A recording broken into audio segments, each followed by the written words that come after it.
Broadcasting live 4 days a week worldwide.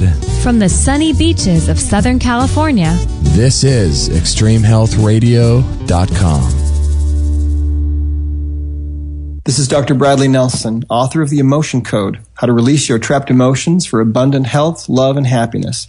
You're listening to Justin and Kate on Extreme Health Radio. For more information about the Body Code, visit ExtremeHealthRadio.com/Body Code.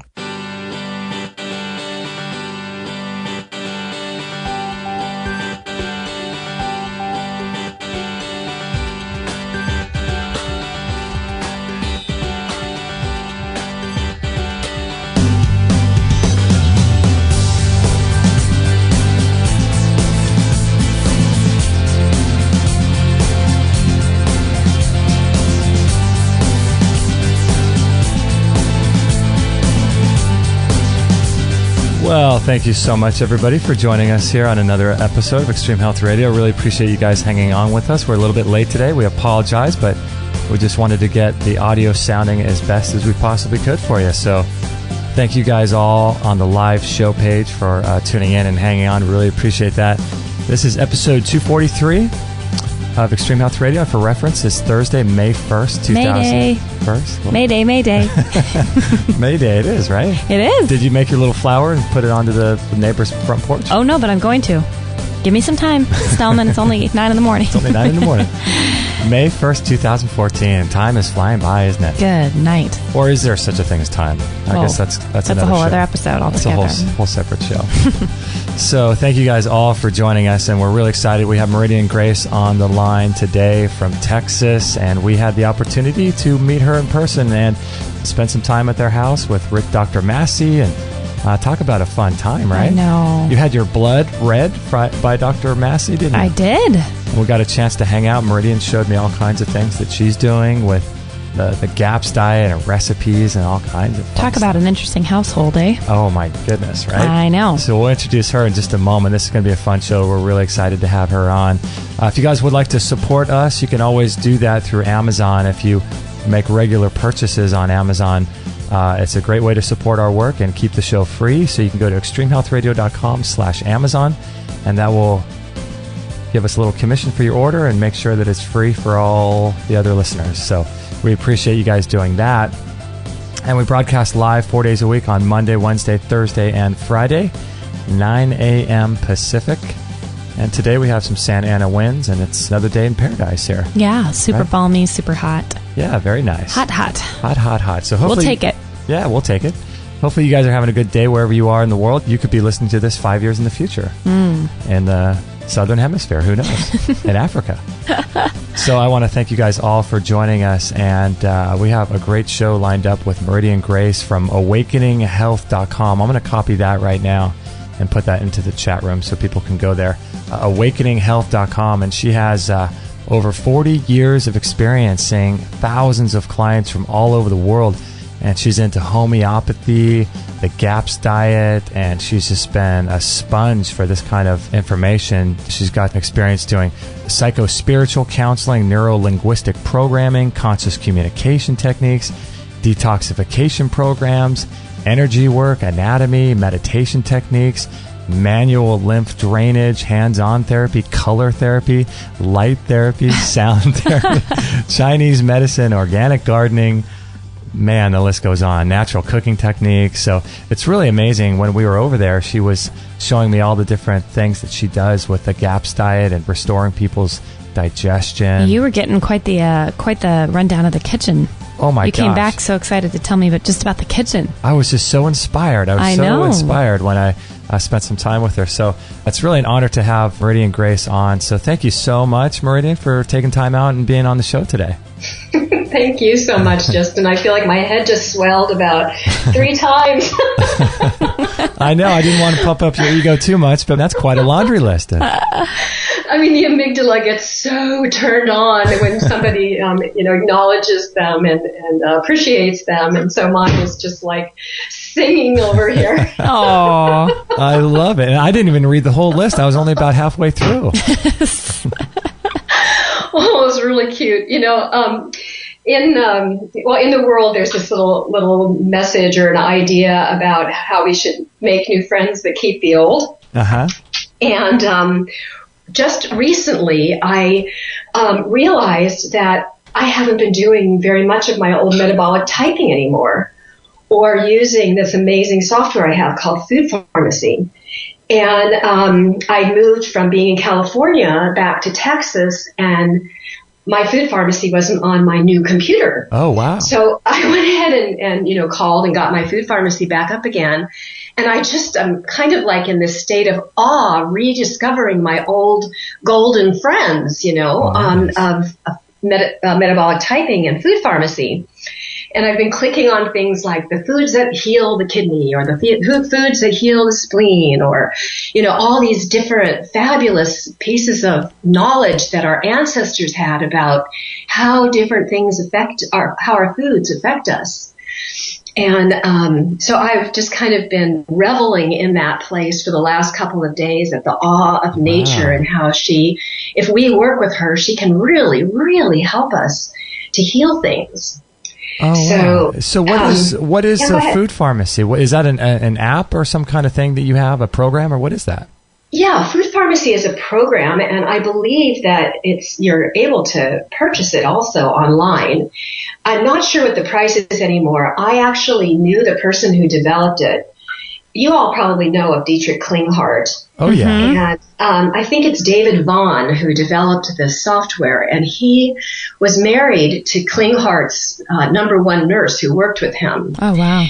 And David's work was primarily to do a really in-depth biochemical study of everything that's inside a food, the nutrients, the micronutrients, and all that sort of thing, the fats, the components of minerals and trace minerals and fatty acids and amino acids and all that sort of thing. Uh-huh.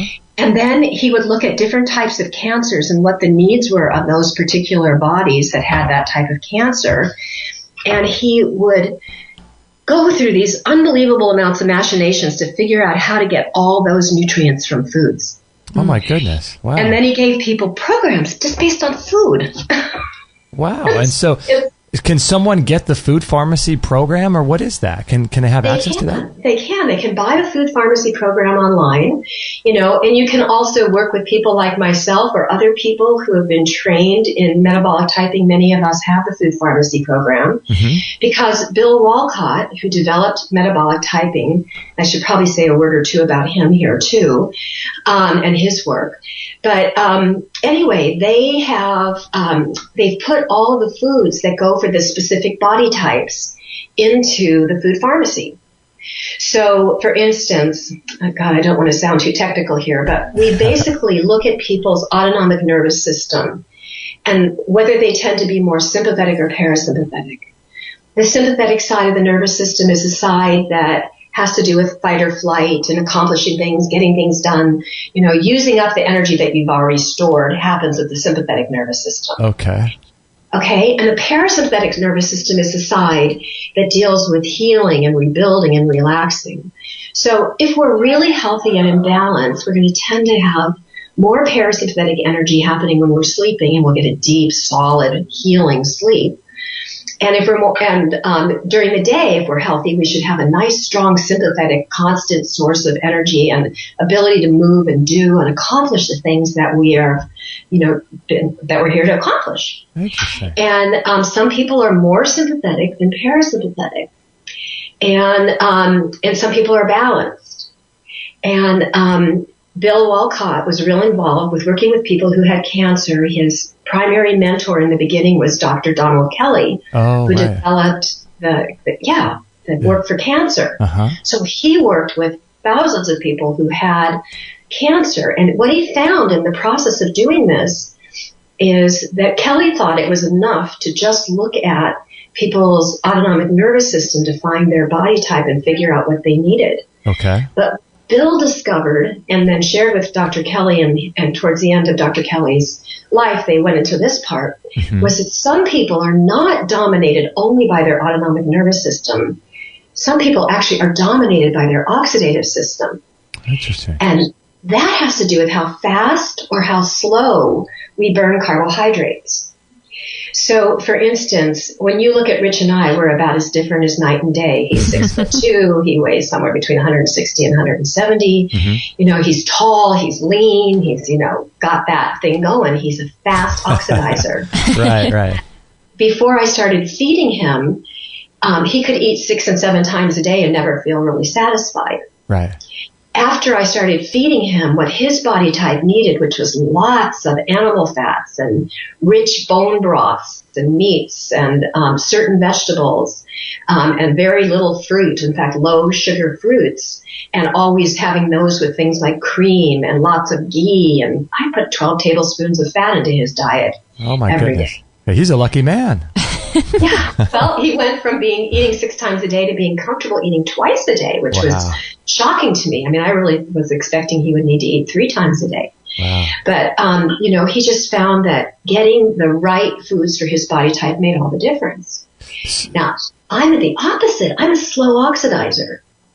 And oftentimes I forget to eat until 5 o'clock in the afternoon, and I'm still running all day long with plenty of energy. Now, I never encourage anybody to do that. Yeah. But a fast oxidizer could never do that. Their blood sugar would tank. They wouldn't be able to move.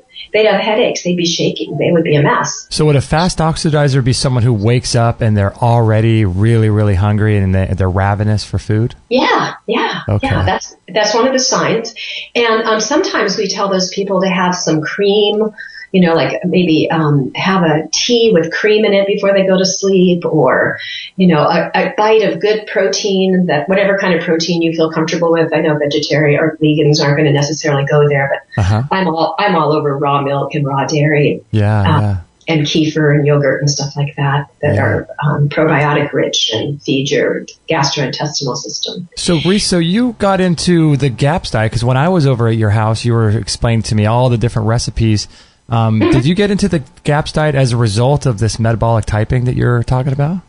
Well, no, not really. I got into the GAPS diet because I was fascinated by the amazing results that Natasha had just with diet, curing, and I really do mean curing children with autism. And it was so incredible to start talking with parents who had done the GAPS diet with their children, and how they went from sometimes being children who would be stimming all day long, screeching, high-pitched screeching because they were in so much pain. A sound that for you and I would be loud but wouldn't be, terrible. Right. Would cause that child to just be in abject pain because they have no protection for their sensory system in their brain. Wow. And she had such a profound knowledge of the digestive system and how the digestive system and the brain embryologically begin together. They're the same type of tissue, and anything that affects the digestive system affects in particular the blood-brain barrier and the ability to protect the brain from, certain stimuli. So if we can heal the gut, we can heal the brain and this blood-brain barrier. And so ADD, ADHD, apraxia, autism, many learning disabilities, people with depression and anxiety and full-blown schizophrenia. Out of this diet, if they're willing to go there, and that's really the big deal. We are so much creatures of ease and habit in this day and age that most people, even though it will change their whole lives, aren't willing to make the changes that they need to make. Well, I have to say, I got inspired when I was in your kitchen and you were showing me all the different recipes. Oh, my goodness. He still talks about it. Oh, that is just incredible what you have going on there. It's a factory. It is a factory. Yeah. No, I'm always inspired in the kitchen. It's like one of my playgrounds. It's my art form. And there's nothing that makes me happier than to find a way to help people to get nutrients from foods in a delicious way that blows them away. So, I keep playing all the time, coming up with new ideas of what we can do to make that happen. And it's really, really fun. Like for instance, many years ago, I did Jeff Primrack's work, and he was doing these raw food smoothies. where he'd throw, lots of vegetables and things like avocado pits and all sorts of wild things into the blender to make these smoothies. Well, given the body type that I have and my history, by the way, I had colon cancer many years ago, and I used the Kelly method and the support of Bill Walcott to cure the colon cancer. And, I want to touch on that a little bit later in the show, for sure. Yeah, so, I have a much more sensitive gut than most people, and it irritates very quickly, and I can't drink raw food smoothies without having intense diarrhea. It's probably more information than y'all want to know. No, it's good. It's good. But I discovered that if I take my homemade sauerkraut and use that as the base of a raw food smoothie and throw a raw egg in there and throw some avocado in there and, sometimes even a little bit of ghee and maybe some berries and blend that up. And I've made some really wonderful fruit forms of fermented foods also because I have this huge pear tree. So I'll take pears and cinnamon and raisins and put those together and ferment those guys. And the flavor is shockingly delicious. Wow. That sounds good. So we played with that. I mean, the classic things that people love, of course, is chocolate. So I'll take, a bunch of cashews and soak those in the blender. Yeah. And then throw in some cacao. And my latest fun thing that I'm doing is I'll take real stevia leaf. I buy stevia by the pound from from an herb company. And then I'll just take a handful of stevia and throw it in boiling water every morning when I get up. And then I'll have a little bottle of stevia water that I use to sweeten everything. But then this is real stevia. This is made from the herb, and it's not white powder. It's the green plant, right? Yeah, it's the green plant. Yeah. And I've grown it before. I just haven't found it recently to grow. But it's dried stevia leaf. So it just looks like, a bunch of tarragon or oregano or something like that. Wow. That's so fascinating. You know what fascinated me when I was in your kitchen is you were using, you were grinding up the bone in I think you had a Blendtec blender, Yes. I think, right? Yeah, I use Blendtec. That was incredible. It's easier on my hands than a Vitamix. And what I did was, boy, this is so nutritious, and I really need to tell Natasha about this so that she can get it out to everybody. Yeah. But what I do is when I make my chicken broth, and by the way, there's 3 things that we know that heal and seal the gut. And one of them is bone and meat broths, especially marrow, good quality ferments, like from homemade sauerkraut and vegetables and yogurt and kefir if you can handle dairy. And the fats that we get, like especially things like cod liver oil. And the only one that she really recommends is a fermented cod liver oil. And then we have the vitamin A, D, and K that are so necessary for rebuilding new healthy tissue. So basically what I would do is make a chicken soup. Now, I do mine a little differently than is typically recommended in the GAPS world. I use a pot that's actually a spaghetti pot so that I don't have to deal with picking up heavy pots of boiling broth and, putting that through a colander. I can just lift out the spaghetti part, and then I've got all the chicken and everything in there. And I start out by just cooking the chicken for an hour. And I've already put in onions and garlic and parsley and pepper and salt, good quality salt like Celtic or Himalayan salt, and all the different flavors that I want in the broth. I like to have a pretty plain broth so that I can make all kinds of wonderful soups, like Thai soups out of it, and Indian soups, and all sorts of Mexican soup, like similar to a tortilla soup. Mine is the tortillas. And so it's kind of a base. Stuff like that. Yeah, it's my base. Yeah. And I'll pull the chicken out with my little strainer and pull the meat off, but put all the skin, because the fat and the skin is really important for all of us in order to get that A, D, and K stuff going. But I put the skin back in and I put the bones back in, and then I'll cook them for 3 days. Oh my gosh. And the bones are so soft you can practically just mush them with your fingers. So you cook them, how do you cook them and what temperature for 3 days? Okay, I keep them in that pot boiling at low temperature, and a couple times a day I'll check and make sure that I don't need to add more water. I always need to add more. Okay. But you keep it at low enough that you're not going to boil it out and create a fire. Okay. And or burn it. And so you could use a crock pot. I just tend to use this. I tend to use the stove because I'm doing so much on the stove all the time anyway. But the crock pots were great. I just recommend that if you're going to use a crock pot, you start out by boiling the water before you put it in, because it can take a long time to heat up the water if you have a cold chicken in there. Oh, I see. Okay. Yeah. And then I just take the bones, all the bones, and some of the veggies that have been, cooking, and throw that in the blender. And the 3 horsepower blender just turns it right into something akin to a creamy sauce. And I can add different herbs to that if I want to. And my first thought was to eat it like a pate, and I flavored it that way. But I found that we weren't really doing that often. So what I do now is I just take like a half a cup of it when I'm making the soups and throw that in with the soup. And so that we're getting a richer soup. We've got all the bone in the soup. And then I'll add whatever else I want to. And the flavor is fabulous. The texture is great. And we're getting all the nutrients from the bone and the marrow and all that good stuff. The cartilage. It's just... Oh, my gosh. I've never heard of that. And when you had me try a little taste of that, I was just blown away how good it tasted. And I'm sure. That's good, right? Oh, my gosh. It was incredible. Actually, we got to take a little break here. There's a couple questions in the chat room, and we have some listener questions on email. So let's take a little break, and we'll be right back with Meridian Grace after the break. But I want to talk to her about some of the questions in the chat room and all that kind of stuff. There's lots going on here, and hopefully you guys are inspired, to do some of this stuff.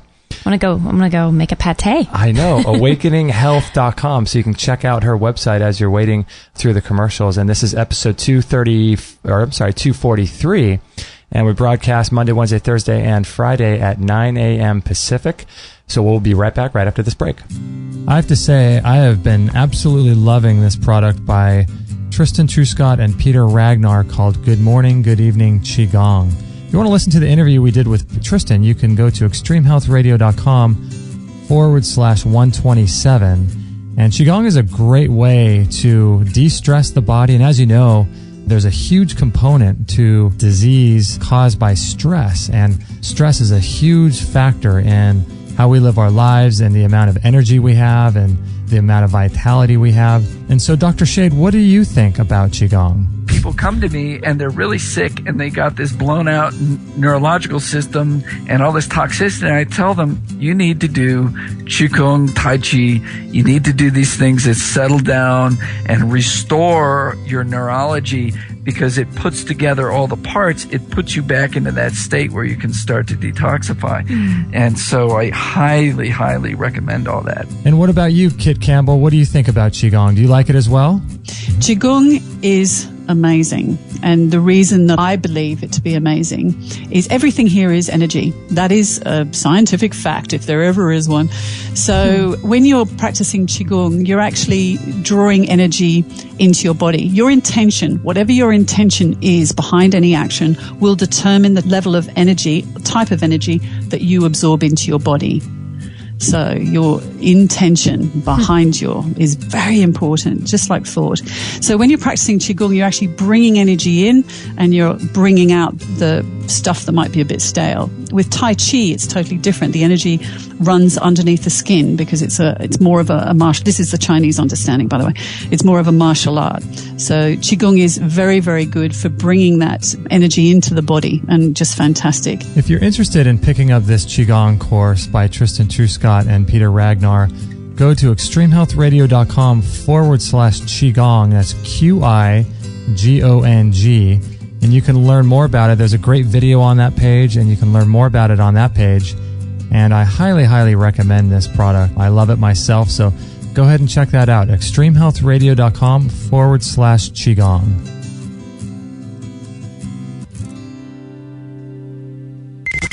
100% listener supported. Extreme Health Radio. Opening minds and transforming lives worldwide. Don't forget to join our thriving community for health tips, inspiration, and show updates at extremehealthradio.com/Facebook.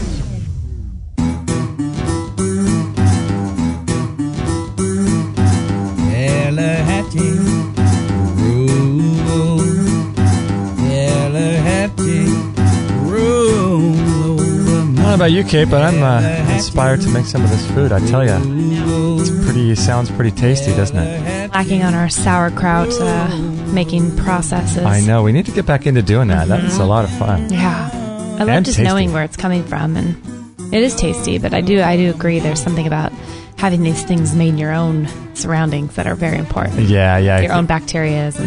All the bacteria in your own kitchen, too. That's a big deal. It's good. We're with Meridian Grace, having a good time here. She's in Austin, Texas, and her website is awakeninghealth.com, and this is Thursday, May 1st, 2014, episode 243, and we broadcast Monday, Wednesday, Thursday, and Friday at 9 a.m. Pacific.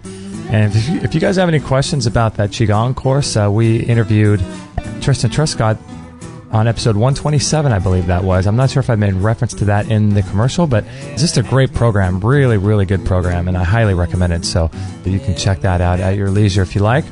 And we're having a good time here with Meridian, and I think, Kate, we had a couple listener questions. There's some interesting questions in the chat room, Meridian. A guest wrote in, when I have fermented veggies, my teeth hurt. Is that because it's not soft enough? And then they went on to say a little bit later, thanks for asking her. I ferment them for 3 days, but I feel like I'm forming cavities. What are your thoughts on that? Interesting. Well, first of all, she's probably not mineralized appropriately, or her teeth wouldn't have a problem, but 3 days is not a long enough period of time to ferment your vegetables. Most vegetables need to be fermented for at least 3 weeks. Oh, wow. So, what you want to do, what I do is I keep mine, sitting out on the counter, and I don't even taste mine until a week. And I start tasting for when I know that they're right. And if you don't really have a sense about what's right as far as your fermented vegetables go, you might want to buy a product like a raw kraut, or go to your farmer's market. And like we have Mennonite folks who make beautiful forms of sauerkraut here, but somebody who really has been doing it for a long time, and taste theirs so that you have an idea. Gotcha. The other thing about sauerkraut that, people who make it at home may not realize, and I think it's the most important piece and the biggest reason for failure, is that you need to keep all the vegetables under the fluid. And some people don't realize that you need to really spend some time mashing the salt into your vegetables, and all this fluid arises. And that's your fluid for your sauerkraut. It becomes your sauerkraut juice. And as long as you keep a weight on the top, you'll be able to make sure that it's covered by water. That anaerobic process where no air gets added is what allows the fermentation to take place. If air can get at the sauerkraut, it's an aerobic process, and you'll grow molds and things like that on the top. But her teeth, it's probably, first of all, I would tell her to rinse her mouth out afterwards for sure. And then to really take a look at mineralization issues. And we are biochemically different, so different folks need different types of mineral balances. Some of us need more calcium than magnesium. Some of us need more magnesium than calcium. And one of the fascinating things I learned through metabolic typing years ago is that we normally think that calcium is the mineral that it allows for contraction of the muscle, and magnesium relaxation. Yeah, I've heard that. But certain body types are just the opposite. And so there's it just really helps to know what works for you. And you can always work with your personal experience, and trusting your body is always the number one thing to let your body really show you. We just need to become unbiased about the process and kind of forget everything we've learned and let the body actually tell us what's so for it. I love that approach. That's so powerful, is listen to your own body. I have a question here from Marianne who wrote in via email, but I want to ask you really quickly. You were just talking about calcium, and I've heard a lot of people do this type of thing where what they'll do is they'll take the eggshells from eggs and then they'll boil them. Yeah, and then they'll powder the eggshells down and add it to a juice like you just said. Is that a good thing, do you think, for calcium? No, I wouldn't do it that way. Okay. I would actually take another step before I would do that. And you want to get the eggshell and put it in lemon juice. Actually, take the whole egg and don't even take anything out of it. Just take the whole egg and put it in some lemon juice. And you'll need to spin it around, or else you're going to end up with a hole in the egg somewhere from the lemon juice actually eating the eggshell away that far. Oh. So you just spin it around in the lemon juice. I forget the name of the doctor, but he developed something called bioenergetic synchronization technique. Dr. Mortimer, I think. Dr. Mortimer. It's called Best Work. And he's written a lot about making your own calcium citrate. And this is how you do it, with lemon juice and the egg. And it will actually create this wonderful, pure calcium citrate, which is something that almost all of us can digest. So you don't crack the egg first? No, you leave the egg whole, and you do your best not to let the lemon eat all the way through the eggshell so that the egg comes into the fluid. It won't hurt anything if it does. It's just messy. Okay. And you usually let it set for about 3 days, and you'll get this white distillate of the calcium. It's pure calcium, and it's extremely concentrated. Oh my goodness. So you don't need very much. I mean, 1/8 of a teaspoon is usually a day's dosage. Wow. And you can throw that in your smoothies if you want. Do you put enough lemon juice in there to cover the egg? Obviously. It's kind of hard to do that. I usually use a couple of lemons, and then it'll cover half the egg so that you can spin the egg and it's not sitting there in it full all the time. Oh, I see. Okay, so you don't even cover it all the way completely. Interesting. No. And I'll spin it, I'll turn it over once a day or something. Wow. And really within a few days you'll have plenty of calcium in your eggshell to last you for a month. That is interesting. We have a question here from Marianne, and she says, "Hi, Justin and Kate. I'm so glad that you're having Meridian Grace on your show tomorrow. I love the work that her and Dr. Massey are doing. I was wondering if you could ask her some questions. The GAPS book talks about fiber being bad. Why is that? Also, when I was on the GAPS diet, I felt I wasn't eliminating properly. Is there something that can help with bowel movements while on the GAPS diet? Love the show. Thanks for all you do, Marianne." Okay. So, first of all, the first question was about fiber. I think fiber, yeah. And we need to tune in with our own bodies. But here's what Natasha says about fiber. Fiber feeds all microorganisms, not just the good guys. Okay. And the biggest problem that most of us have is that because, and this is my way of looking at it, just a little different than hers, our ecological balance is really out of whack because we have taken antibiotics, our parents have taken antibiotics, and our great-grandparents have taken antibiotics. And so a healthy person 300 years ago probably had over 900 species of really beneficial probiotics in their gut, maybe even more. Wow. And they were able, and this is part of why I think vegetarianism had been, has been touted, is that people who have these wonderful, levels of probiotics can take a vegetable or a fruit and make protein and fat out of it because their microorganisms are wise.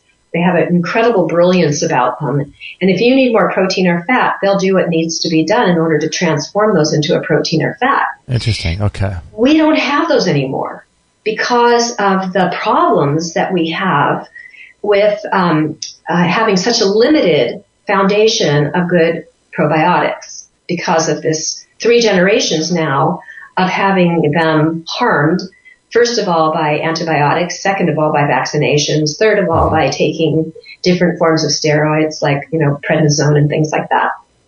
And then for many women having taken birth control pills, and then just the major stresses of having such a weakened adrenal gland. Mm-hmm. So Natasha says that we have such an out of balance microorganism system. And when you take a fiber, it feeds all of them equally. And if you have, 75% pathogenic microorganisms and 25% good ones, the 25% good ones will be fed, but so will the 75% pathogenic ones. Okay. So she says stay away from the fiber. Now, when people are seriously constipated, they need a little bit more fiber than people who are not. And she actually has people who are seriously constipated, depending upon the specifics. And this is where it really helps to work with a practitioner. Because most people can do the GAPS diet just by reading the book and, being supported by the materials that are online. Right. But it really helps for some people to actually work with a practitioner who can fine-tune them, who've studied this stuff and understand that there are things that can be done that will help to balance the digestive system. So it sounds like this person, that Mary, is dealing with some problems with her digestive system that are more on the constipated side. Mm. So, if I worked with her, I would know what her body type was. I would figure that out and know what food she would need to support that. But usually fats are the key. And in India, like in Ayurvedic medicine, they talk about using oils that support an imbalance of vata. Vata means too dry. Mm-hmm. So the gut would be too dry. And they usually say, take a bunch of sesame oil. Natasha, coming from Russia and having a European background, would say, don't necessarily take, in fact, she wouldn't say to take sesame oil. She would say to probably use ghee or whatever is an appropriate fat based on your genetic background. What did your ancestors use for fat? And to build up the fat content until such time as you see that there's movement, and also make sure there's enough fluid, enough water, so that the bowel can be hydrated enough to move things through. And then there are, of course, certain herbs that I prefer not to use, but I can use in a situation that's really challenging. This is not a GAPS thing, but there's a form of aloe capsule that I use that's made not from the aloe vera inside, but the skin, the green skin on the outside. Wow. And what I found with it, when I was in India, one of my friends had horrible constipation, and it was at the same time as a tsunami had happened. Oh. So he named my pills the Punami pills. I love that. That's fabulous. And basically, I just tell people to start out with 2 if they're really constipated and build up until they have a really good bowel movement. And what we found with working with this is that, let's say somebody needed 6 in order to have a bowel movement. Usually within a week, they're able to go down to 4. And then after a few more weeks, they're down to 2.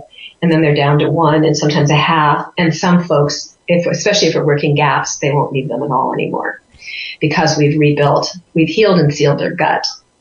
And honestly, that's the piece I think that's been missing from all the naturopathic studies that I've done over the last 40 years. I just never stopped studying. It's my passion. Yeah. And the piece that I was missing until I worked with Natasha was everything was about just getting rid of the symptoms. If you go on a diet that's free of gluten and free of dairy, probably you're going to get rid of your candida during the time that you're doing that. But as soon as you put back anything, you're going to, and especially sugars, you're going to have the candida come back out again glaring. Because the candida or any microorganism is actually our friend. It's there gobbling up toxins, usually heavy metals and benzenes and all these horrible things that are in our environment, protecting you, because those would kill you. And the price that we have to pay is dealing with the byproducts of the life of those microorganisms, their excrement, right, which has effects on different parts of our body depending upon what the type. Like there's over 1,000 different types of fungus, and some will affect your brain and give you more of a brain fog. Others will affect your joints and give you joint pain. Others will affect muscle and give you fibromyalgia and things like that. So, but those are far, far less a problem than dying from the overgrowth. And there's a whole new focus now. This is outside of GAPS, you guys. This is from Dr. Klinghardt. Okay. But there's a new focus that makes total sense to me. I mean, when I read this, I went, wow, that is so right on. Because we've been always told to take these intense herbs that kill those funguses, right? Take oregano oil, take caprylic acid, do these things that will take Nizoral or, whatever in order to kill the yeast. Yeah, we've heard that. Okay, so people do that, but then you're killing the yeast, and most likely it's in the organism that you're the weakest in. And then it dumps all of those chemicals into your body in that place. And really hurts you in the long run. Wow. So the focus that I'm using now is not killing those microorganisms, but changing the ecology in the body to a balanced ecology. So we work with getting rid of the problems, like we're trying to stop the intense amount of EMFs that we're being exposed to that make us like antennas. Wherever we have heavy metals, we're like a metal attracting those EMFs to it. The one thing we all know, if we have a microwave ever, I tell people get them out of your house, but if you have a microwave, the first thing that you learn is you don't put metal in there, right? Right. Well, we've got all these metals in our bodies. So we're literally antennas for all these EMFs that are coming from our cell phones and Wi-Fi and computers and, all this stuff. And so we want to look at how we can take some breaks from that, because we can't get rid of them in our lives anymore. They're just absolutely essential if we're going to be in the world. So I'm not going to get into that piece right now unless you ask me. No. But then there's the whole aspect of foods that are GMO'd and that are loaded with all kinds of chemical preservatives and all the rest of it. So what I tell people, if you want to get to the bottom line, is if it's not a God-made thing, you don't want it. If it doesn't come from Mother Nature and it's not in Mother Nature's form, then you really don't want to use that food. If your ancestors 600 years ago couldn't eat it, then you don't want to eat it. Right. Yeah, no, that makes a lot of sense. Like Jack LaLanne said, if man made it, don't eat it. I love that. I was wondering who said that. We're going to take a little break right now. This is a lot of fun here, and we've got lots of listener questions still in the chat room. And I've got a ton of questions myself, so this is going to be fun. We're with Meridian Grace, awakeninghealth.com, and we'll be right back. I have been a huge fan of rebounding for many, many years, and if you want to get in great cardiovascular shape, tone your legs, back, and butt, and stomach, as well as cleanse your lymphatic system from toxins and chemicals, you just have to start rebounding. It's imperative. And not only will it create endorphins that quickly become addictive to you, but it's very low impact as well. It helps to prevent sicknesses and diseases, as well as increase bone density, and it flushes toxins from your lymphatic system. It's amazing. And not only that, but it's a ton of fun also. I do it every single day for about 15 minutes. And we found the best rebounder on the market today in the world, bar none. It's called the Bellicon Rebounder. It's the Rolls Royce of rebounders, in my opinion. And let's listen to some of what our guests have had to say about rebounding. Robert von Sarbacher is a health researcher and creator of the Mini Beat Protocol. And Robert, what's your favorite exercise? In general, probably one of the number one anti-aging exercises on the planet is rebounding. So 15 minutes a day is good for that. You can find people who have had thermography scans on cancers, giant tumors, and when they're doing a rebounder, it would start spewing out and shrinking right in front of your eyes, the tumor would, as they're on the rebounder. So it's really good for that sort of thing. It's also very good for exercising internal organs. It's the only internal organ exerciser that I know of known to man. Dr. Lindsay Duncan is the CEO and founder of Genesis Today. And what's the best way that you think of to stimulate the lymphatic system of the body? Rebounding is incredible because it's good for the lymphatic system, and there's more lymph fluid in the body than there is blood. And the quickest way and the most effective way to get the lymphatic system flowing is through rebounding itself. Yeah, because the lymphatic system can't really detox itself, can it? I think you know. No, the heart, we have the heart, thank you, for pumping blood. And we don't have a heart to pump lymphatic fluid. The only thing that really can pump lymphatic fluid is cardiovascular exercise utilizing the thighs, the thigh muscles. And that's why rebounding and getting a burn in that thigh muscle is so important for the flow and the stimulation of the lymphatic fluid. Wow, and they even put cancer patients on rebounding, don't they?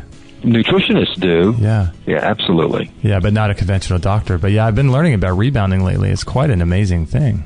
Yeah, rebounding's amazing. Health researcher and author of Cancer Step Outside the Box, Ty Bollinger. What do you do in your life to prevent cancer? What do you do to treat cancer? What do you do to prevent it? Rebounding is something that I try to do on a daily basis. A little mini trampoline for those people that aren't familiar with the term rebounding, but it's basically just jumping up and down on that little mini tramp. What that does is it stimulates the lymphatic system. Lymphatic system is one of our primary detoxification systems in our body. And most folks don't stimulate their lymph flow, and so the toxicity in their body builds up because their lymph is not stimulated. And the up-down motion on a rebounder stimulates the lymph flow better than just about any other exercise. So I do that almost on a daily, probably 5 days a week. I would say I average doing that. And finally, author and speaker and creator of the Longevity Now program, David Wolf. Do you think the Bellicon is the best rebounder on the market today? Absolutely. I was just with the crew in Europe that does the Bellicon rebounder, which is an incredible rebounder. My God, what a machine. And it doesn't use metal springs. It uses like flexi ropes. So it's very soft and fun, and it's just great to play with. Well, there you have it. The up and down G-force actually stimulates every single cell in your body. It's incredible. And as someone who works out in the gym a lot and does Qigong, I think that the best physical aerobic exercise, in my opinion, is rebounding. It's just absolutely incredible for the human body. And the Bellicon is silent, and it comes with a warranty, and you can get them in several different sizes and colors, and some of them have bars that you can hold on to in case you're worried about balance. It's a well worth it investment in your health and in your future. So check them out in our store if you'd like, or you can check out the videos on extremehealthradio.com/Bellicon. Again, that's extremehealthradio.com/Bellicon. That's B as in boy, ELLICON.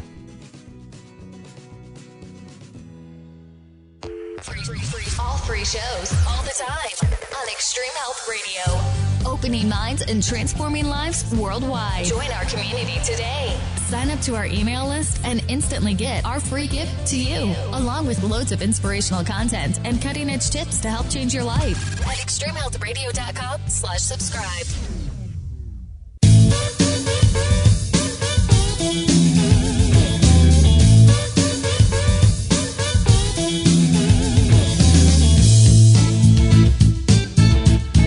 And Kate's got the old finger dance going once again. The old pointy fingers. You call that dancing when you sit here and wave your fingers in the air? How can you not with music like that? I know, right? We're having a good time here with Meridian Grace, episode 243, awakeninghealth.com. And we broadcast Monday, Wednesday, Thursday, Friday, 9 a.m. Pacific, live. You can join the chat room and get your questions answered if you're interested in doing that. We also have a forum, too, if you want to join the discussion after the show and talk further about the types of topics our guests mentioned. And you can go to our forum, sign up for a free account, and join the other listeners that way. So that's kind of a cool thing.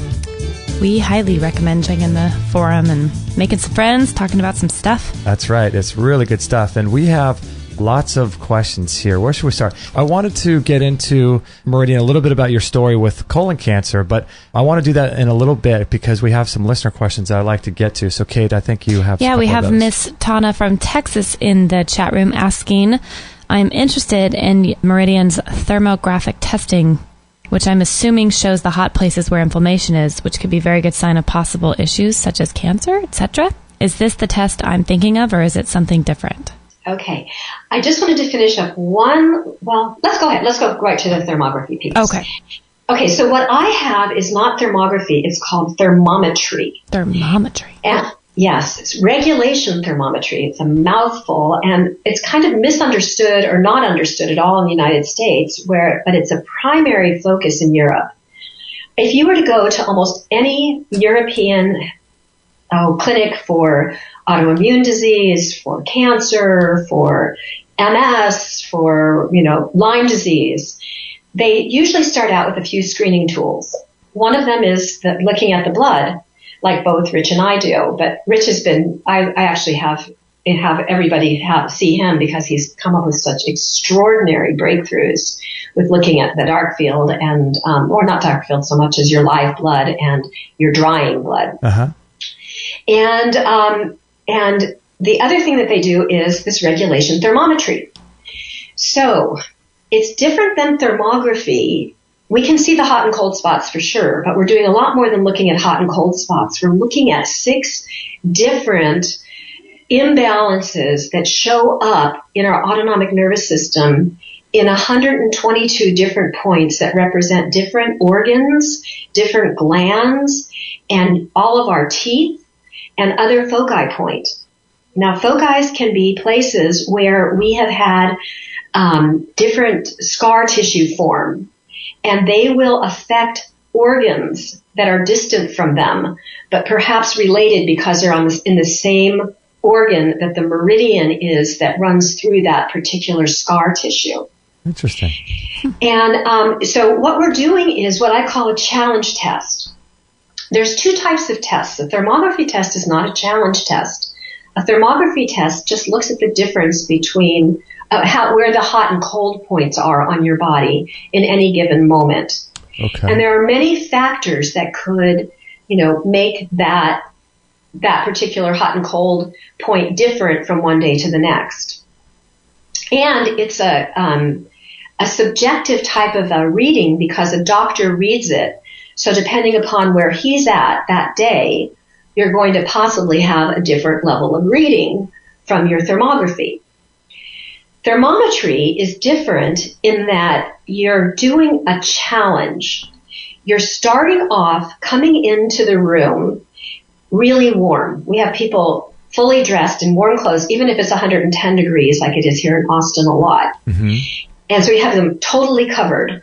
And we start out by reading all those points once on the body. Then we have them stripped down to just underpants. Okay. And we have the temperature in the room down to 68 degrees. And one of the biggest challenges to the autonomic nervous system, and I'm just going to quickly tell you that the autonomic nervous system is the thing that makes the trillions of things that are going on that we don't have any control over. Like stepping outside into the bright sun and your pupils get small. Uh-huh. Going into a dark room, they get large. We're not telling our bodies to do that. We're not telling our bodies to get rid of dead cells and make new cells. All of that is part of the job of the autonomic nervous system. Okay. So basically, we're challenging it by temperature change, which is as ancient as human beings come. We could die very easily if we got too cold. So when we get cold, what the body does to protect us is it takes the warmth and sends it into the body instead of leaving it on the surface. And the body's ability to do that is measured by the regulation thermometry, which is not measured by the thermography. So we're able to see your capacity in each of these points, these 122 points, to do that. And we're looking at what's normal, and then we're looking at moving into a degenerative state, and then we're looking at a blocked state, and each one of these has a different color. Then we're moving into the next side of things, which is instead of going, into more degenerative, now we're looking at inflammatory. So we have normal, and then when there's too much of a response, we're looking at inflammation. And if there's way too much of a response, we're looking at autoimmune potential. And then we're looking at what's called paradoxical, where we do the absolute opposite of what's expected. And there's numbers that are associated with each one of these, like very, very specific. Mm-hmm. We're using a little device that just looks like a wand, and it's designed to read minute temperature changes through infrared. Oh gosh, me and my technology stuff. Anyway, it reads it. Okay. And then what we're doing is comparing it from data that's been taken for over 30 years from these different clinics, primarily in Germany and in Switzerland. And they're looking at what those imbalances mean, and the algorithms are constantly being updated. Lots of algorithms have changed in the last 5 years because of the introduction of so many EMFs, so that different things are bringing different results across than what were expected in the past. Wow. But we know if there's like a group of let's say 7 specific imbalances, that the likelihood is that person's cancer is caused by a foci point rather than because of something else. And all that data is given to us, and we have like 7 pages of beautiful full-color charts and pictures that help people to really see that data and that information and recommendations and putting things into the order of priority even from that test as to what's the most important thing to do first, second, third, based on a functional medicine model. Wow. So is this something that you guys offer yourselves, and is it expensive? I offer it myself at our little clinic, and I can also, I've actually was invited to speak at something similar to ACAM in New Zealand for the doctors there. Okay. It's an alternative medical doctor program, and I spoke to, I think it was about 150 doctors, and ended up spending like a couple of weeks doing them and their wives with a thermometry. And so I'm able to actually make it available to other doctors if they want it in their office. But I do it. It's $250, so it's very similar in price to a thermography. Oh, interesting. But the data that you get back is so much more, and it really helps you to see your causative imbalances. So someone would have to come in and see you in person for this test, is that right? Yes, but there are doctors who have it in the United States now more and more all the time. And the original test, I don't know if I showed this to you when you were here, Justin, but the original test came with just this one really difficult chart to read. Mm-hmm. And it would really take years of experience to work with it. The European docs have done it for so long that they know how to work off of just that chart. Yeah. And I use that chart for fine-tuning now as I'm learning more and more from working off of the algorithms. But there are a handful of people in the United States, like Dr. Jurgensen, who is doing Lyme work out of Kansas, who's part of the old vanguard doing the work with just the old system. But the new system, it does the same kind of reading, but it gives us the algorithms instead of having to rely on one person's knowledge bank in order to figure out what to do. That is fascinating. So people can get this done. And do you find that a test like this would be good for someone, maybe perhaps if they suspect something's going on, or would it be people? Absolutely. What if they're healthy and they just want to get some more information? Well, it's great for both. I mean, it takes the place of a mammogram. It will show us the beginnings of, a type of a neoplastic kind of a process way before it turns into something that can be seen in an MRI even. And it also gives us a really good clue as to why the tissue is, more subject to that type of a problem, so that we can actually get underneath way before it turns into a big problem and support the body so that it never has to go through the neoplastic process. And even more so for me, I mean, our latest research right now, there's this amazing conference going on, the International Conference on Alternative Medicine for Cancer. Uh-huh. And we're getting all the DVDs. We decided not to go this year. But is that the one that's in San Diego? Yeah. I think so. But anyway, the bottom line is last year, one of the things they came out with was that probably every one of us has had cancer 7 times in our lifetime and don't even know it because the body just knows how to take care of it. It's when the doctors get involved that we really get into trouble. Yeah, that's true. So if what we're seeing is, the potential for that type of an issue, and what we do instead is we honor the body's need to have things handled.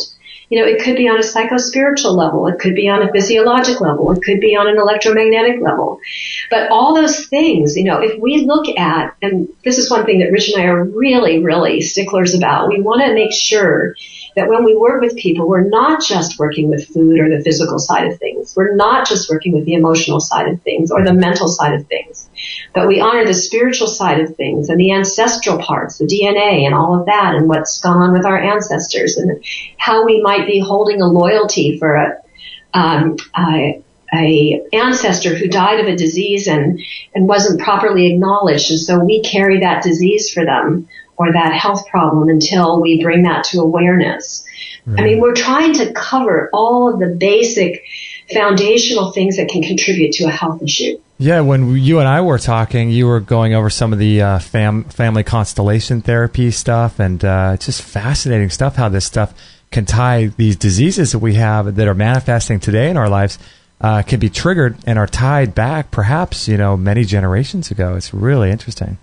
Yeah, and I mean, I should probably mention to you that from time to time, Rich and I will have people come and stay here for a day or two if they're dealing with a major health issue. Mm-hmm. And, I'll take them into the kitchen and teach them how to make the foods that they need to make, and we'll figure out what are the best detox processes for them. And we love to teach people about enemas and how to use enemas and rectal feedings. We'll put nutrients into an enema so that they can continue to do nutritional therapies without IVs if they, need really extensive nutritional therapy for to help speed up a process of healing and things like that. Yeah, I want to let people know that people, you guys do that. People can come see you in person and stay with you. But I want to ask you, it was really interesting because you just talked about enemas. And when we were talking together, you told me a little bit about your story with colon cancer.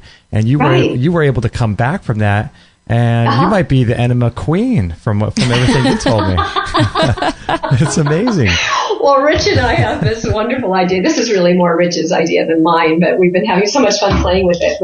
We call it enemacies, because we really want people to realize that enemas are such a wonderful thing, and to take the stigma away from, doing an enema. We only have nerve endings in the first 6 inches of our rectum and anal area, and after that we don't. And we use long tube enemas so that we can actually bring nutrients into the body through the rectum. And in Ayurvedic medicine, they really understood the power of this. When people couldn't digest food properly, they would do things like make bone and meat broths and give that to them rectally and keep them healthy and alive and give them a fighting chance to get well because they weren't able to digest. Wow. And what I use my coffee enemas for is there's a chemical in coffee called palamate, and also, of course, the caffeine, which causes the release of bile. Bile cleanses the liver, and it causes that release from the gallbladder, so it has an incredible benefit on the gallbladder and on the liver. The liver is so overwhelmed with our lifestyle today. And when you have a clean liver, you have clarity of thought, you have good, clean energy, and that's the thing that blows people away. The other thing that most people don't realize is doing a coffee enema, particularly for those who have cancer and serious levels of cancer, often they find out that they can get rid of their morphine or Dilaudid or whatever they're on because the coffee gets rid of the pain. Because so much of the pain is caused by the inflammation, and the liver really helps to get rid of that inflammation when it's clean.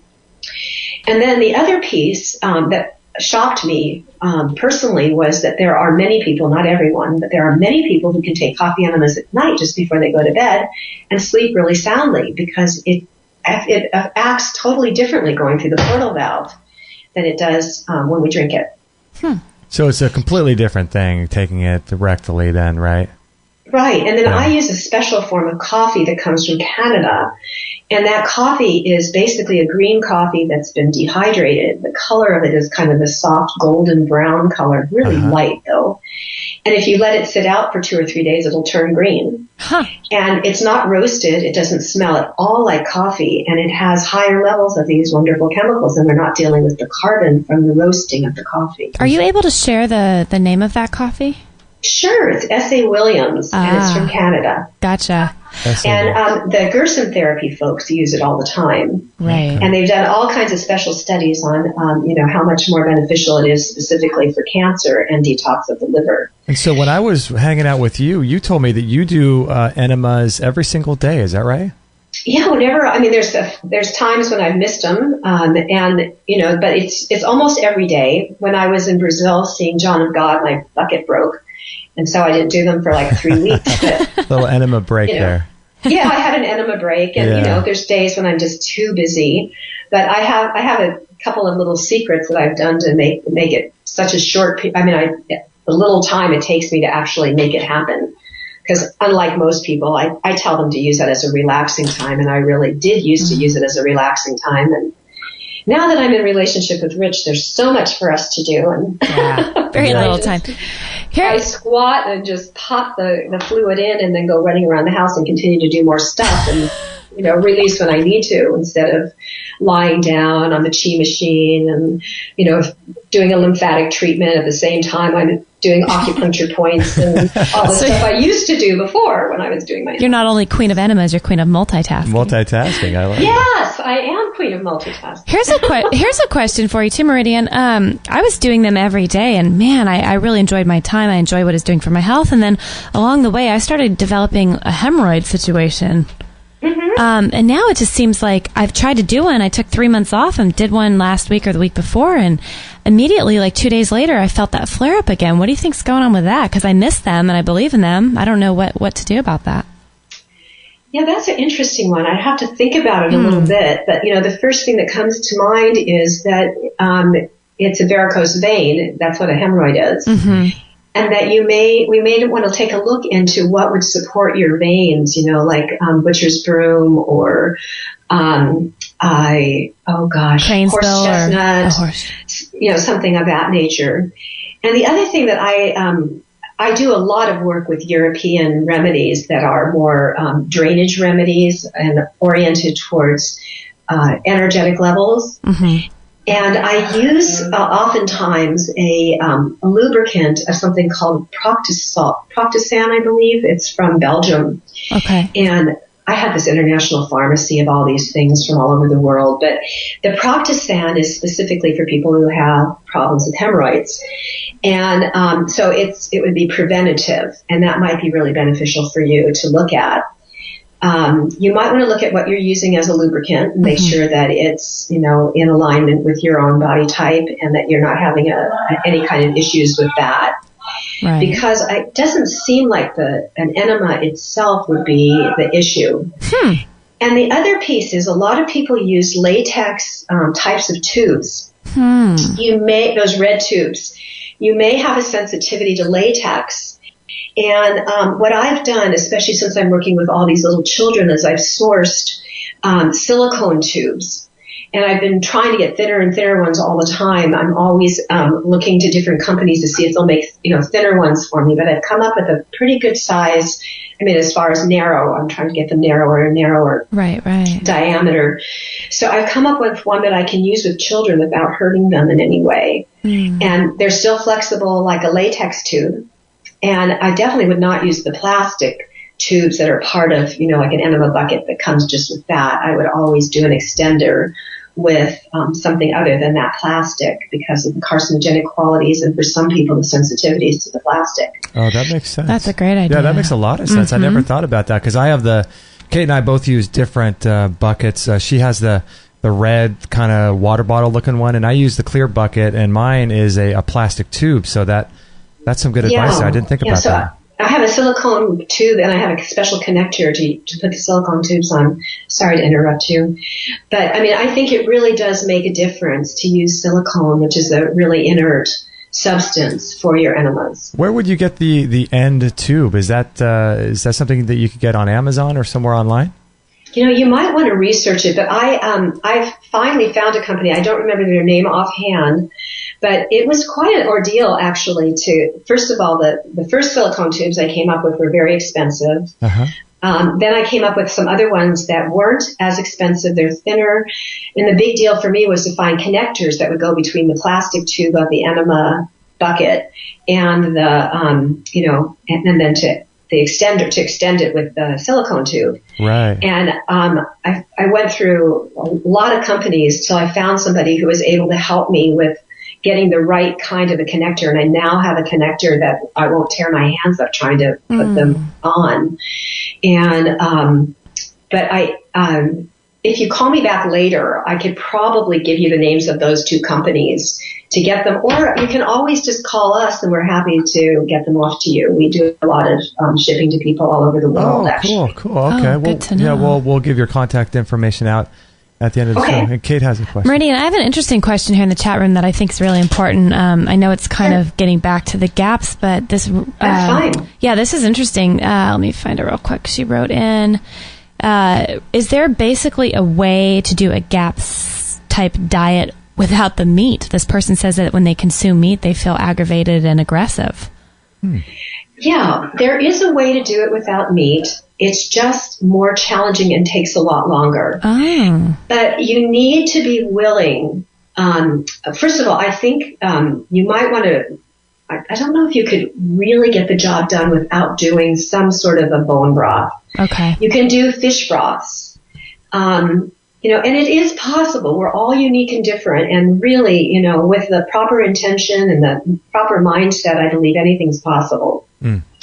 But you would have to do a lot with yogurt, kefir, and eggs. Okay. And, possibly eating as many as 12 egg yolks a day. Oh, my gosh. Wow. Because you need the vitamin A, D, and K in order to rebuild the healthy tissue again. Would people want to eat those cooked or raw, do you think? Raw. Okay. Oh, raw. Yeah. So, they can have those egg yolks if they want to. They can like we always take a raw egg and throw it in our soup when we're making it in the morning and just pour the soup over it. So the white gets lightly cooked, but the yolk is totally runny. Okay. Interesting. Okay. So you can do that too. The thing for most people is the thought of eating a raw egg just kind of makes them queasy. And I know it did me. It took me over a year to get up the courage to do it. But what I do with my clients now is I'll usually whip up some egg yolk with a little bit of vanilla and either raw honey or my stevia water that I told you about. Ah. And give them a spoon of it and say, what do you think about that? And I go, God, that's delicious. It reminds me of cookie dough. How many and then egg I tell yolks them they just ate an egg yolk. I'm sorry. How many egg yolks would you put in that? That's a mean trick. Well, it depends upon the person, their size, and all the rest of it. But if they're wanting to do this without meat or fish, I want to make sure that we're still talking fish. They're not talking about putting fish in there either, because really working with a fish head and back broth is incredibly beneficial. Wow. And as good as any other, and for some body types even better than having even a bison bone broth with the marrow. So all of us are unique and different in that way. That's where the metabolic typing. That's where I kind of add metabolic typing to the gaps. But you could eat 12 and even 15 eggs in a day if you need to. Wow. And some people will not be, they won't have energy unless they did that if they were doing just a vegetarian diet and they were a naturally fast oxidizer. Like Cool Hand Luke. Yeah, if someone was like Richard, they might need that many eggs in order to really, do a GAPS diet that would be beneficial for them. Well, you know as what? A fast oxidizer. I heard Augenis Vonderplanitz before he went on to bigger and better things. He said that as well. Some of his patients were eating half a dozen eggs, dozens of eggs a day, and that was part of the protocol he would put certain people on. This is a friend of mine. It's so funny because you've been talking about so many people I know. Tristan my son actually did his videos. Oh, and really? I was a manual lymph drainage therapist, and you're talking about, lymph work, and it's so sweet what a small world we have now. I know, that's amazing. Okay, so Augenis's program, I did it myself for over a year, uh-huh. and I know Augenis well. When I was living in California, I used to go to his meetings and all that good stuff, and meet the people who were doing his programs. Uh-huh.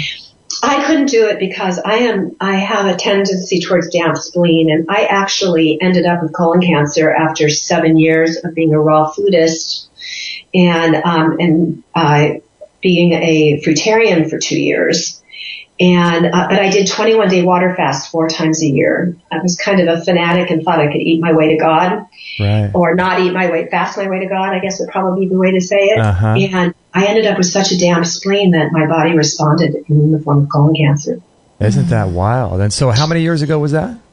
Oh, God, over 25 years ago now. Isn't that interesting? Wow. Wow. So, I was totally into the idea of raw food, and I'm totally into the idea of being a vegetarian, and I was for many, many, many years until I realized that if I'm going to do what I'm here to do, I have to eat what my body needs. And as the SCAPS diet has just turned my life around.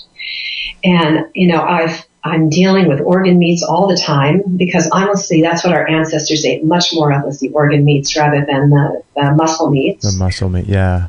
Yeah, so we eat muscle meats too, but we don't eat very much muscle meat. Our focus with meats is actually organ meats, and we don't have to eat a lot. We're not talking about putting a big slab of meat down on your plate. We're talking about just a few ounces is all we really need.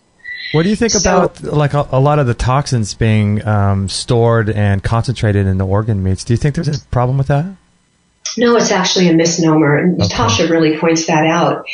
See, it's the liver is a filtering system, but it's not holding on to the toxins, or it would never be able to survive. The toxins run through it. I see. So it's not it's in fact, the place that you're going to get more toxins than anything would be in an unclean fat, in an animal that's been given a lot of chemicals in the fat or the bones. And we can tell our whole life history, from the bones. So what we need to do is get only grass-fed animals to do GAPS work with. And honestly, none of us should be eating commercially raised animals and all the rest of it for all kinds of reasons, including how inhumanely they're treated. Right. But we're talking about, farmers who have loved and cared for their animals properly, and those are the meats you want to get, are from, really people with a lot of integrity in the way they raise their animals, care for their animals, and slaughter their animals. That is fascinating. So 25 years ago, you were diagnosed with colon cancer. So what did you do? I did the Kelly program. Okay. So, and what Bill Walcott basically has continued to maintain, and there's been all kinds of amazing studies on it now, because Dr. Gonzalez also studied with Dr. Kelly right around the same time that I was dealing with all this. And he got an NHI grant because Dr. Kelly had pancreatic cancer and cured himself with this diet that I did for colon cancer. And so Gonzalez, a medical doctor, got fascinated with the work of Dr. Kelly and actually did his PhD study, his medical, what did they call it, thesis on Dr. Kelly's work, and studied it in great depth, and started having just amazing results just doing exactly what Dr. Kelly did. So Dr. Gonzalez from what I understand, only treats people with pancreatic cancer. He has a practice in New York.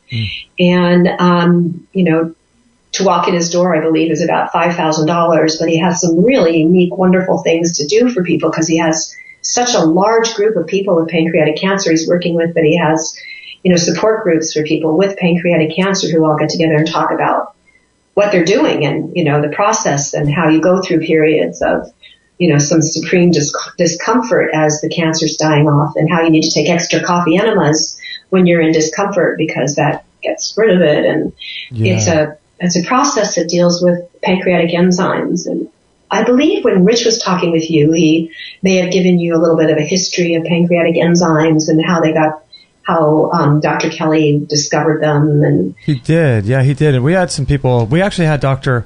Gonzalez on the show a while back, and some people were talking about in our forum about the cost to see him, which you mentioned was quite high. But and we just bill by the hours, for us when we do this kind of work. So people can actually come to your location there, and they can stay with you, and you gotta just give them a whole rundown of everything that you're doing, right? Yeah, we can do that. That's amazing. Usually that's not the choice of most folks. They just want to come for an hour or two at a time or whatever. But yeah, we can definitely do that if people are really committed to getting well and they want to look at things on a multidimensional level.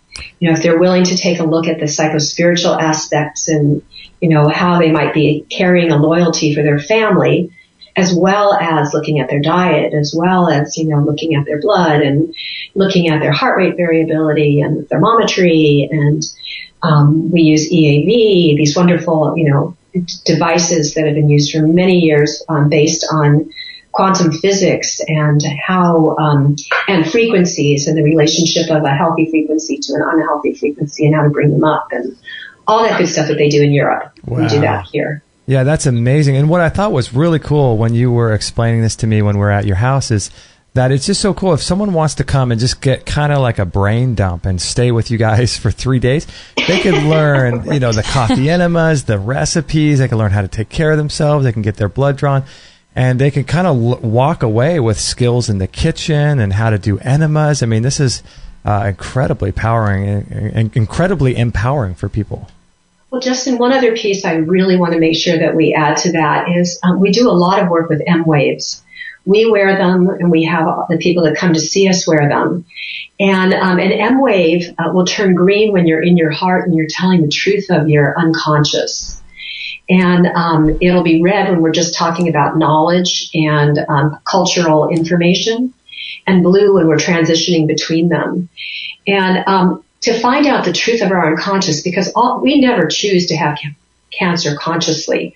We'd never choose to be paralyzed consciously.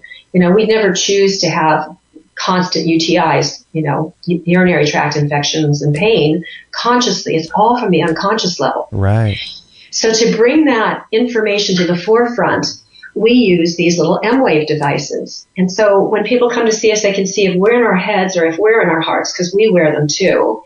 So, how to judge the information we're giving them, whether it's really just from our education for them or whether it's really from our heart. And then they can see how they respond. And we do a lot of work like with Byron Katie worksheets, or with these wonderful processes of, making a picture of ourselves, including the organ that's diseased that we, like let's say somebody has a breast cancer. Uh-huh. We'll ask them to draw themselves or their life right now or a situation right now, or even draw their cancer right now. And it's just really fascinating, the information that comes from that, especially looking at the M wave. And we can also have them write a letter. And, you all can do this without coming to see us, obviously. You can get an M-wave, and they're not terribly expensive. You can wear it, and you can start writing a letter to whatever your diagnosis is in your body, whatever part of that body is, and let it start speaking back to you. And when you're green, it's your truth, and when you're red, it's your head. And then we can also just see in our daily lives, like Rich and I wear them when we're having any kind of a problem with each other. And we have a rule that you can only talk if you're green. I remember you told me that. I thought it might end up like a staring contest or something. Yeah. So, we might be sitting there in silence for a long time. I love it. But, it's really amazing. It's kind of challenging to the ego, because when you're usually having an altercation, you have pretty strong feelings about what you're saying. Right. And it just brings us to this level of truth so much faster, and peace with each other and growth, because we get to see the places where we were stuck, and then we realize, oh my God, that was my mother talking through me. Mm. Or, these parts that I've disowned and I've judged as bad and wrong, and haven't given them any space to be loved for what they are. And, the gift that they've given to us. It was really neat when I was able to be at your house working with Dr. Matthew in the other room. I had one on for about at least an hour, and I had never experienced anything like that. It was pretty eye-opening to see how truthful we really are being with ourselves. It is. And I think that might be the most important part of healing for us, is to actually be in an integrous relationship with ourselves. And the M-wave helps us to see where we're in integrity and where we're out of integrity. Yeah. It's really a fascinating tool. I mean, there's hundreds of ways to use them. We're always exploring new things. Yeah, it was so tiny. I mean, I remember it clips to your ear and then it kind of hangs out in your hand. Why is that it works on the ear the best? Well, we're looking for a place where we have blood flow. So some people don't have good blood flow in their ear, and there's a special little thing that we put on their finger. Oh, okay. Especially when we're dealing with people who have cancer and things. But then there's some people that neither of those work, and we have them, like wring their hands and then place their thumb over a certain part on the M wave. Oh. But it has to do with, it has to get a read on your heart, because it's actually measuring and looking for 0.01 or 0.01, I think it is. Yeah, well, 0.01 hertz, which is that place of being in coherence with your heart. And it's fascinating, because if you have a group of people together, there's another beautiful thing that I think your listeners would really appreciate. If you bring a group of people together, I think it takes 10 people all pinging green. You can set these up to make sounds. They don't have to be pinging, but all people all in green. 10 folks, they can literally measure it on a satellite out in space. So you can get together and do intentional work for healing of someone you love, or for the planet, or for a water body, or something like that. And it's actually readable by the satellites. And so there's the heart math people have I think some type of a coherence program internationally where people get together to pray for certain issues that are going on in the world at certain times, so that we can bring about a greater shift and change. And, that's all part of the deeper understanding of the healing process and how we're part of a big system, an energetic system that we don't necessarily know about because it's not physical, but it can be measured. Yeah, it's fascinating. Yeah, that's a wild concept. Well, thank you, Meridian, for, your work and your passion. And I just love the fact that you have so many different angles and ways to help people achieve greater health. Because people, that if you're interested in going and visiting Meridian and Dr. Massey, they would go there to increase their health. They wouldn't be curing any disease. They'd just be going there to get healthier, right? That's right. And the other thing too is we do, a lot of work over the phone or Skype. So, if you want another opinion, you're working with somebody, where you are, or if you just would like to work with us at a distance, we can do that. And these days, Dr. Massey's even having people send him microscope slides of their dry blood and sending back a DVD for them of the information that he finds and showing them their blood and what he's seeing and where he's seeing it. And you can use that as a quick peek at where you're starting out. You can do a protocol with somebody wherever you are, send us another slide, and you can see whether you're making changes or not. Yeah, we've done it twice now. We did one where you guys sent us a slide, and then just recently we're at your house after, actually it was before our root canal extraction. I know. And we desperately tried to get back to you guys. We wanted to do another one after Kate's tooth was extracted, but we couldn't make it, the timing with our flight, but that would have been pretty amazing. I'm sure you guys see lots of changes after people get root canals extracted. It was really amazing. Rich had someone come in the other day. He was actually the son of a nurse practitioner that we do a lot of work with. Uh-huh.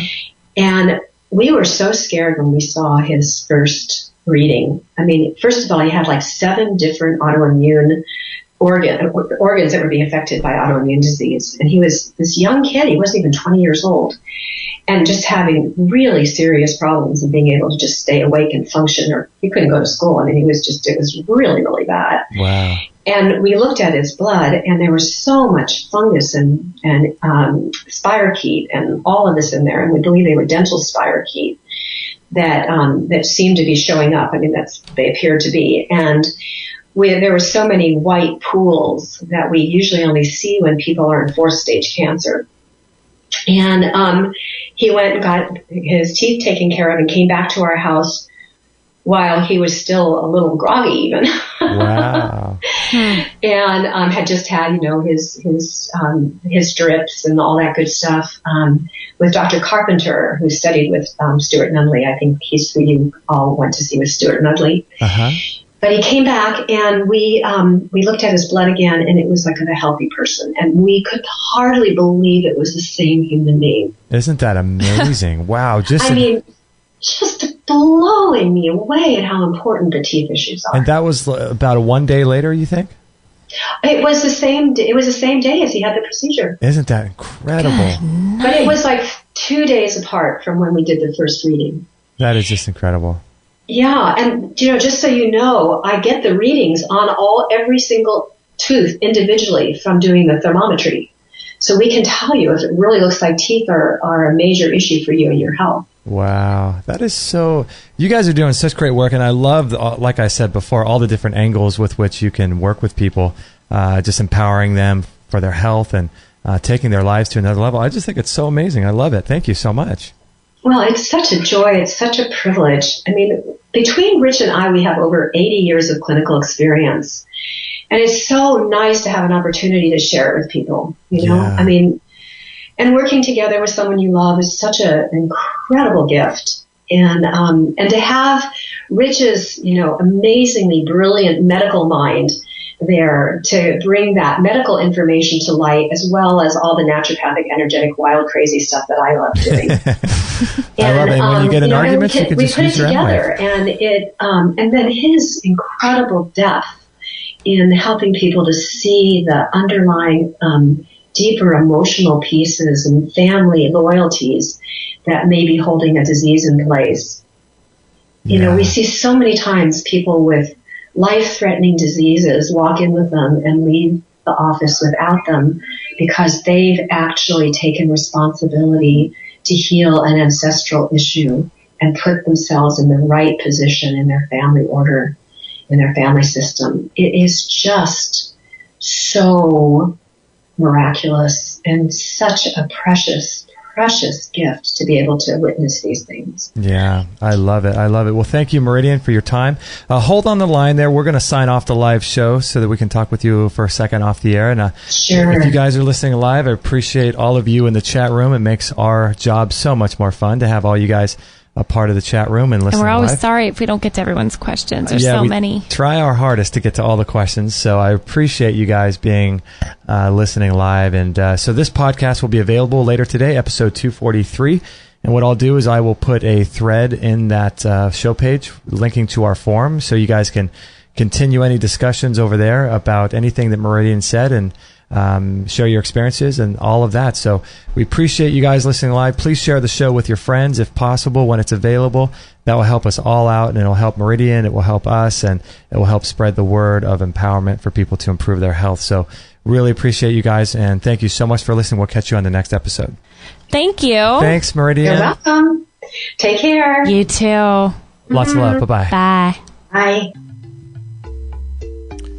So Meridian Grace from Awakening, what is it, Awakening Health? Is that right? Awakening Health. AwakeningHealth.com. I didn't even say that right, .com. I misspelled her link in the chat room, didn't I? Said awakening.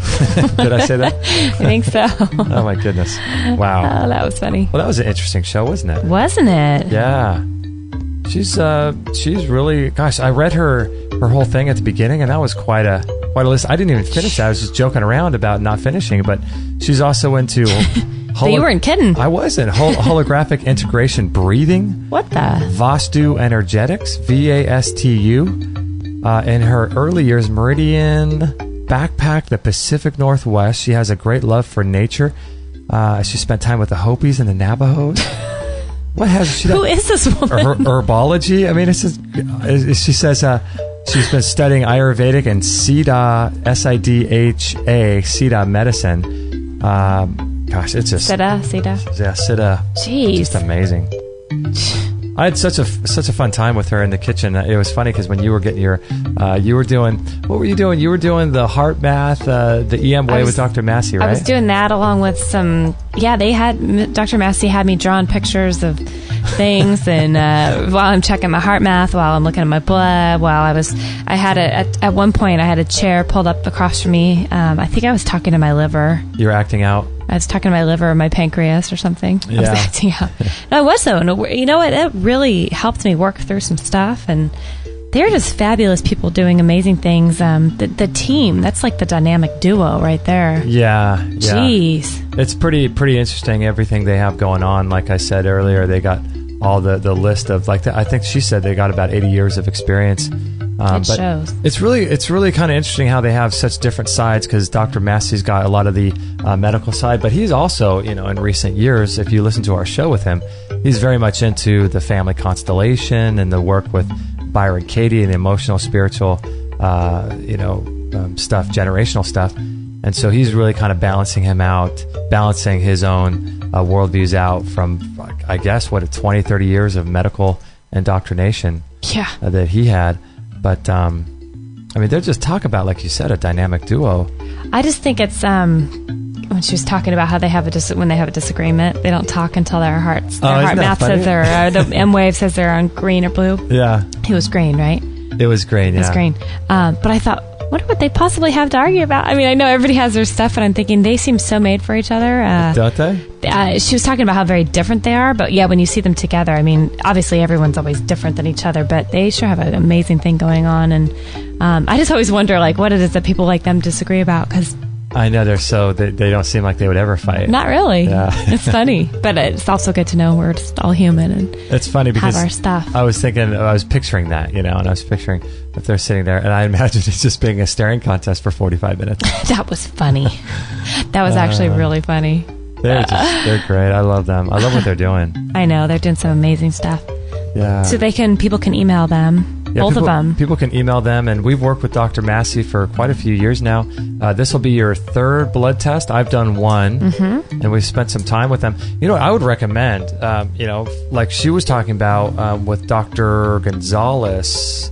I think Stella in our forum was talking about the expense of seeing Dr. Gonzalez, and I would recommend, if it were me, and you could take time off work, or if you really want to get on top of your health, I would recommend going there and staying for 3 to 5 days. I know. And you'll learn how to do coffee enemas. You'll learn all of the kitchen skills. I mean, she was showing me and giving me all these taste tests of the I'd never seen you so excited when you walked out of the kitchen before. I was eating that bone meal that she made, and it was incredible. It was like a pate, and you're actually eating bone. That was crazy. I was too busy talking to my liver in the chair across from me. But yeah, I couldn't tell who you were talking to. But it was just, she gave me these raw cacao things and these kombuchas and sauerkrauts and these fermented pickles and all this incredible food that you could go there and learn how to do, as well as the enemas. And, she does homeopathy. Remember, we went down and she's got this huge room full of this these homeopathic remedies that were, the dilution is some scientific thing where it's diluted in some way that's unlike anything you've ever experienced in terms of the energetics that are in these things. I forget. I don't even remember it. It was just like so much information. That kitchen though. That kitchen and. It's everything from the kitchen, and then you talk to Dr. Massey through the living room about family constellation, and then you go into Meridian's office where she has just like walls full of tinctures and microscopes and things like that. The whole energetics, the whole food, the whole emotional. That's awesome. Talk about having your eyes open to how all this stuff combines in such a unique way. We could have talked for 14 days and never even touched the surface, scratched the surface of what's really going on with our bodies, I don't think. Yeah. That's how amazing this journey has been to me. Whenever I meet people like that, I'm just really reminded about how little we really know. There's a lot. There's just a lot there. And if you really want to get on top of your health, it's a journey. It's a lifetime journey. You're never going to get completely, perfect. You're always going to be dealing with something. But man, having the tools like what they're talking about and empowering yourself to understand how to do these practices. Yep.